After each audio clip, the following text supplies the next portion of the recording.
y de ancho va a ir variando, o sea, puede ser de 3 a 4 centímetros cada uno.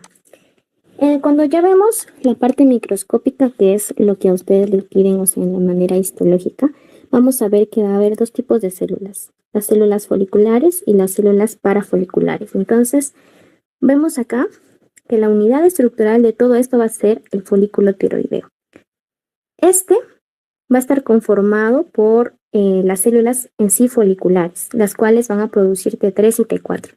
Puede ser un epitelio, si les preguntan de manera general, es un epitelio simple cúbico, pero va a depender también de la actividad de esta glándula. Por ejemplo, si esta está con mucha actividad, por así decirlo, está activa, su epitelio va a cambiar a un epitelio simple cilíndrico. En cambio, si es que está en reposo, por así decirlo, va a ser un epitelio simple plano. Pero en general, o sea, si les preguntan de manera general, es un epitelio simple cúbico. Ya en el intersticio vamos a encontrar estas celulitas que vemos acá, que son las células parafoliculares, ¿ok? También llamadas células C, las cuales se van a encargar de secretar una hormona que vendría a ser la calcitonina.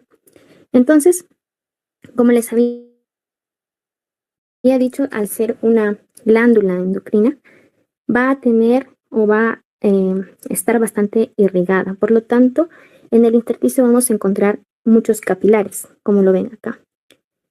Dentro de este folículo tiroideo vamos a encontrar una sustancia tipo gelatinosa, que vendría a ser el coloide, que tiene reservas de tiroglobulina, en las cuales va a ser transformada o va a ayudar a la formación de T3 y T4 para que luego pues sean vertidos a la sangre.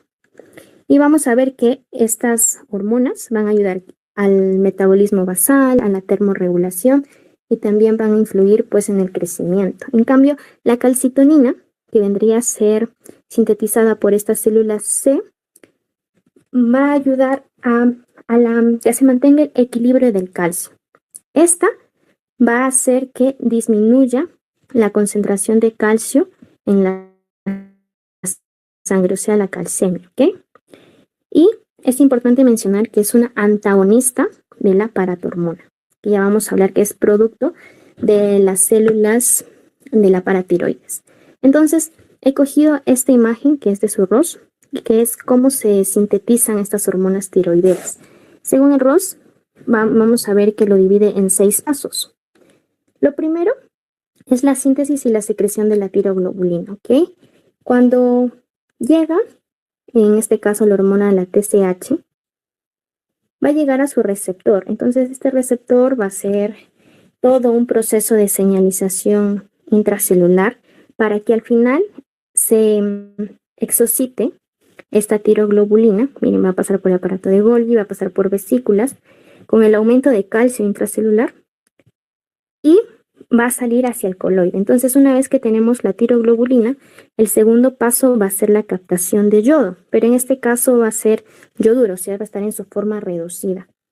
Este puede difundir directamente, o sea, de la sangre hacia la célula, pasando por el epitelio. O sea, aquí puede difundir, pero aquí se encuentra que tiene que ser transportado, ¿ok? Por lo tanto, aquí va a haber un importador de sodio yoduro que se va a llamar NIS.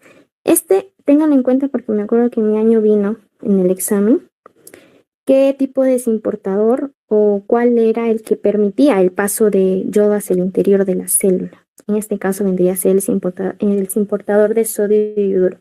Cabe recalcar que van a pasar 2 sodios y un yoduro. Entonces, después se transporta todo este yoduro y el otro transportador va a ser de yoduro cloro, que también vino, ¿ya?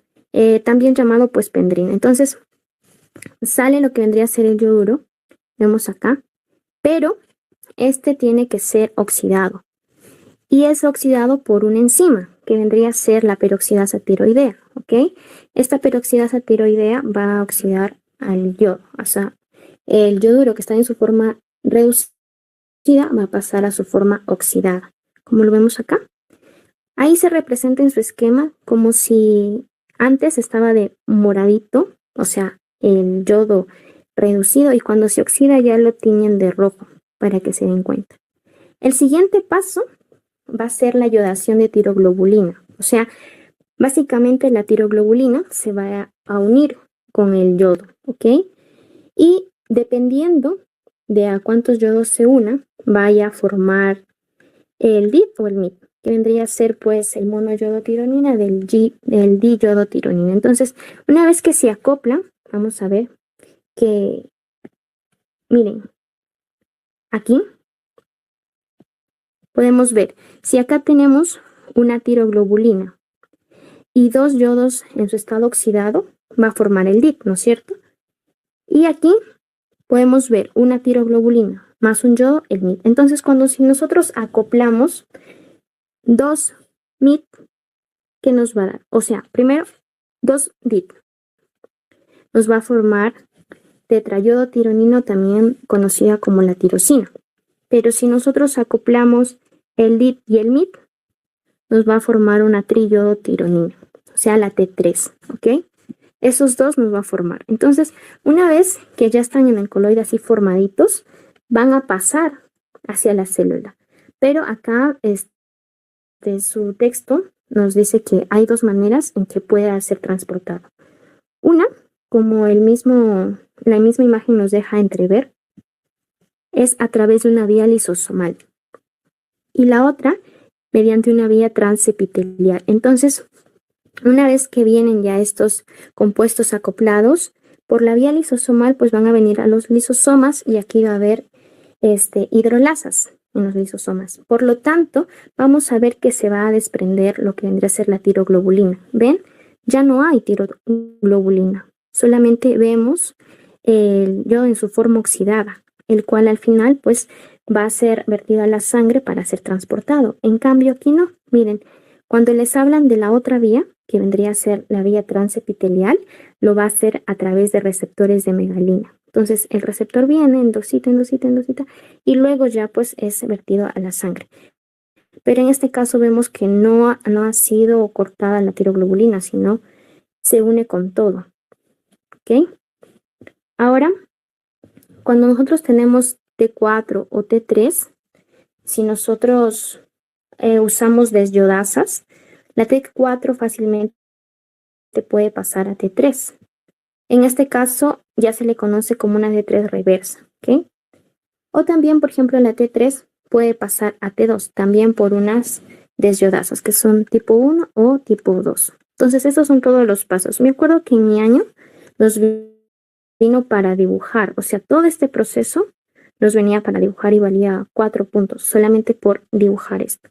Pero, bueno, aquí está también de manera más sintetizada. Es lo mismo que vemos, sino que está un poquito más molecular. Como les dije, cuando pasa el yodo, lo hace conforme a dos sodios, o sea, un yodo, dos sodios, por medio de un simportador de yodo-sodio. Entonces vemos que también antes de que esto ocurra, miren cómo es que la TSH, que es liberada por la adenopófisis, se une a su receptor, estimula a una proteína G que convierte ATP. Bueno, la proteína G aquí va a estimular a la adenilatociclasa, que va a transformar ATP a AMP cíclico. Entonces, esto va a estimular que pase el sodio con el yodo. Entonces, una vez que el yodo pasa por el otro transportador, que es la pendrina, sale.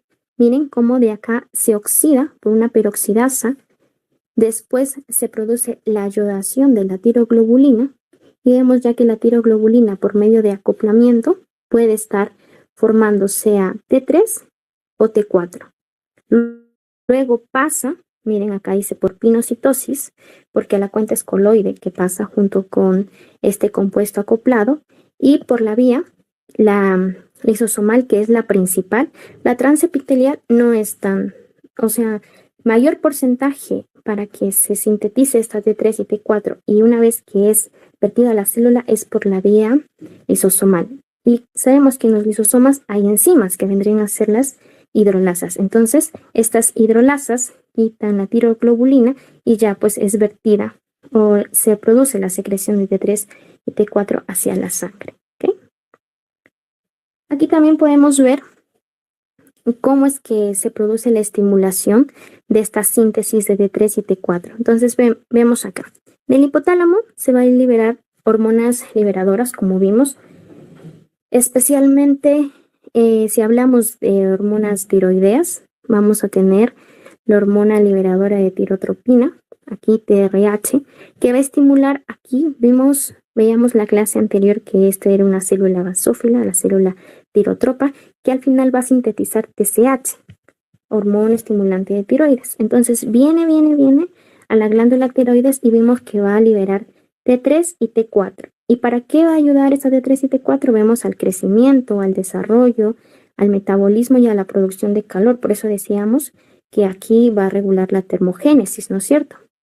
Entonces, pero si es que es liberada T4, porque veíamos que las dos son liberadas, pero una se va a liberar en mayor proporción que otra. En este caso, la que se libera en mayor proporción va a ser la T4, ¿ok? Por lo tanto, esta tiene que ser convertida. Veamos las desyodasas, cómo es que puede pasar de T4 a T3, puede darse en el hígado o puede darse en el riñón, la conversión, ¿ok? Entonces, esta T3 y esta T4 van a regular su misma síntesis mediante un feedback negativo. Pueden ir directamente a la adenopófisis a inhibir, o también en este caso, solamente en este caso de la T4, va a pasar la barrera hematoencefálica por un transportador que vendría a ser el OATP, que es transportador de aniones orgánicos. Y aquí vemos que en los astrocitos o los tanicitos se va a dar la conversión de T4 a T3. Entonces, una vez que es convertida a T3, va a ir hacia el hipotálamo para estimular la síntesis de somatostatina. Y recordábamos en la clase anterior que la somatostatina pues inhibe diferentes funciones. En una de ellas pues es la síntesis de estas hormonas tiroideas. Lo otro que les pueden preguntar vendría a ser la diferencia entre T3 y T4, ¿ok? Entonces vamos a ver que su mayor o el porcentaje de producción de T3 y T4 va a ser diferente. Como les había dicho, mayor porcentaje va a ser la T4 y en menor porcentaje la T3. Pero cuando hablamos de una actividad biológica, la que va a ser más potente es la T3, ¿ok? Eso también vino cuál es o cuál se produce en mayor proporción, la T4, pero cuál es más potente, la T3, ¿ok? También su tiempo de vida media, que digamos que la T3, su tiempo de vida media es corto, de 1 a 2 días. En cambio, la T4 es más prolongada, o sea, puede ir hasta 7 días. Y como la T3 tiene una actividad biológica más potente, se va a dar pues que su principal función es la regulación del metabolismo basal. En cambio, en el caso de la T4, veamos que también es la precursora realmente de la T3, como veíamos acá que esta se convierte, pero de alguna u otra manera también pues va a regular lo que es el metabolismo y el crecimiento celular. Y acá vemos una lámina histológica, vemos todo el folículo, vemos el coloide, que el coloide tiene reservas de tiroglobulina. Veíamos, miren, acá las células foliculares, epitelio simple cúbico, y las células parafoliculares que tienen una forma poliédrica, que están en el intersticio, ¿ok? Y aquí podemos ver un pequeño capilar, ¿no es cierto? El que le veíamos allá de manera esquemática. Aquí está, pues, en una lámina histológica. Luego seguimos con la otra glándula que nos toca hoy, que es la paratiroides. Realmente son un conjunto de 4 glándulas que se encuentran en sí adosadas en la parte posterior de la tiroides. Y tienen que diferenciar el parénquima del estroma. O sea, cuando hablamos de un parénquima y cuando hablamos del estroma. Cuando hablamos del estroma, vendría a ser el tejido de sostén. Mientras cuando hablamos de parénquima es el tejido funcional.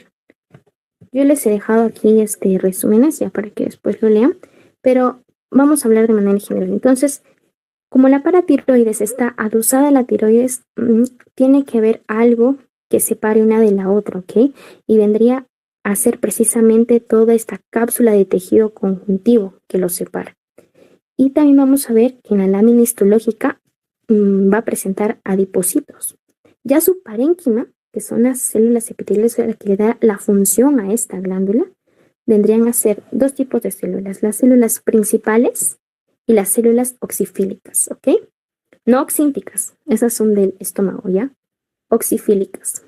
y las células principales. Entonces vemos acá su diferencia. Las células principales obviamente son más abundantes y lo que nos interesa es que estas son las encargadas de la producción, el almacenamiento y la secreción de la paratormona. O sea, la que es contraria a la calcitonina, que es producto de la célula C de la tiroides. En este caso, las células principales son las que producen la PTH, ¿ok? Y lo que vamos a ver de las células oxifílicas, que son las menos abundantes y las que no son secretoras. Mayormente se hallan aisladas y vemos que tiene una forma redondeada y grande. Vamos a ver cómo se ve en la lámina histológica, ¿ok? Ahora, ¿cómo es que esta hormona, que es la PTH, va a regular la concentración de calcio en la sangre, o sea, la calcemia? Cuando nosotros en el cuerpo mayormente tenemos un porcentaje de 8,5 a 10,5 miligramos por 100 mililitros, es lo que nosotros tenemos en concentración de calcio en la sangre. Pero cuando disminuye, se llama hipocalcemia, o sea, disminuye la concentración de calcio. Por lo tanto, al disminuir esta concentración de calcio, la paratiroides va a liberar paratormona. Entonces, esta hormona, también llamada paratiroidea, va a aumentar la concentración de calcio en la sangre, o sea, va a aumentar la calcemia. ¿Ok? Pero lo va a hacer por dos vías. Puede ser una vía directa o una vía indirecta, a través ya sea del hueso, del riñón o del intestino. El riñón y el intestino están, por así decirlo, en conjunto, porque en uno se va a encargar de tener la vitamina D activa y en el otro, pues, la absorción en sí de calcio. Cuando nosotros queremos absorber calcio, lo hacemos gracias a la vitamina D, mientras que en su contraparte recordarán que cuando queremos absorber hierro, necesitamos la vitamina C. Entonces, eso es lo que quería aclarar. Entonces, de manera directa, ¿cómo lo hace? Lo va a hacer a través del hueso y a través del riñón. Cuando nosotros tenemos a través del hueso, veíamos que en el hueso hay dos tipos de células, las más conocidas, los osteocitos y los osteoclastos. Los osteocitos se encargan en sí de formar hueso, ¿ok? Pero los osteoclastos hacen la resorción ósea. Veamos que hacían, ¿se acuerdan de las lagunas de Hobsbawm? Entonces, en este caso de la PTH, esta quiere aumentar el calcio en la sangre, o sea, aumentar la calcemia. Por lo tanto, ¿cómo aumenta? Estimulando pues a los osteoclastos. ¿Por qué? Porque estos hacen resorción ósea, osteoclástica, obviamente, para liberar calcio del hueso. O sea, cuando destruye calcio, libera hueso, pero también libera fosfato, ¿ok? Mientras que esta PTH va a inhibir al osteocito para que ya no produzca hueso, sino que siga sintetizándose calcio a través de la resorción ósea. Pero una pregunta de examen te decían, ¿cuál de las siguientes células realiza la osteólisis osteocítica? Y muchos marcaban los osteoclastos porque lo primero que piensan es osteohuesos, dices, pues romper, ¿no es cierto? Pero realmente esta osteólisis osteocítica se refiere a transportar ciertamente calcio y fósforo para la síntesis de hueso. Por lo tanto, si les preguntan quién hace la osteólisis osteocítica, miren nomás, cito, lo hacen los osteocitos, ¿ok? La otra manera, a través del riñón. Entonces, van a promover la activación de la vitamina D. La vitamina D activa es la 1,25 de hidrocolecalciferol, ¿se acuerdan? Que esta al mismo tiempo va a aumentar la resorción de calcio en los túbulos renales. Y de manera indirecta, al momento de activar la vitamina D, pues al regular su metabolismo también aumenta la absorción de calcio de la ingesta, o sea, de lo que nosotros comemos en el intestino delgado. Entonces, esto es como el mecanismo de cómo la paratormona, pues, aumenta la concentración de calcio en la sangre. Y cómo la calcitonina, pues así sabes todo el proceso que hace la paratormona, por contraparte, ya lo sabes el de la calcitonina. En este caso, por ejemplo, si la PTH estimula los osteoclastos, la calcitonina lo inhibe.